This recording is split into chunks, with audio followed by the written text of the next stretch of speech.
என்னை தேடும் இறைவனே, உம்மை நாடி வருகிறேன். என்னை தேடும் இறைவனே, உம்மை நாடி வருகிறேன். இன்றைய தியானத்தின் தலைப்பு மேன்மை பாராட்டுவோம். வாசிக்க வேண்டிய திருமறை பகுதி சங்கீதம் 20.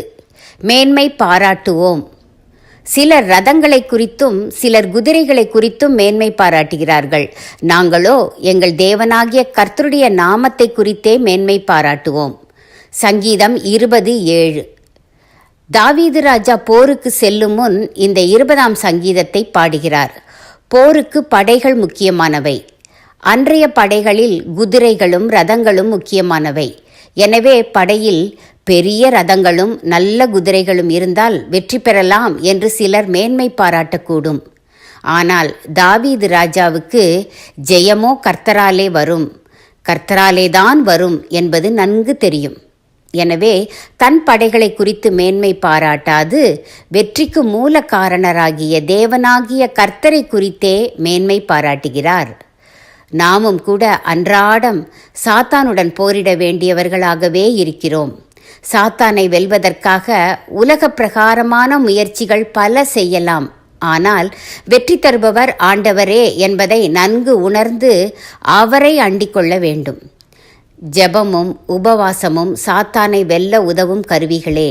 முழு விசுவாசத்தோடு உபவாசித்து ஜெபிக்க வேண்டியது அவசியமே. ஆனால் சாத்தானை வென்று விடுவோமாயின் என் ஜெபமும் உபவாசமுமே என்று போர்க்கருவிகளாக பயன்பட்ட அவற்றை குறித்து மேன்மை பாராட்டாமல் தேவனை மகிமைப்படுத்த கற்றுக்கொள்ள வேண்டும்.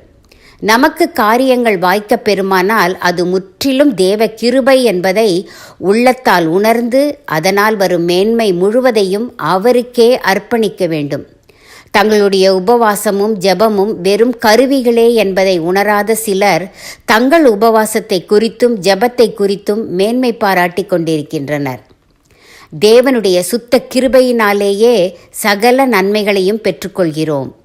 தேவனுடைய சுத்த கிருபையினாலேயே சகல நன்மைகளையும் பெற்றுக்கொள்கிறோம். தீர்மானம்: என் ஜெபத்தால் சாதித்தேன் என்று மேன்மை பாராட்ட மாட்டேன்.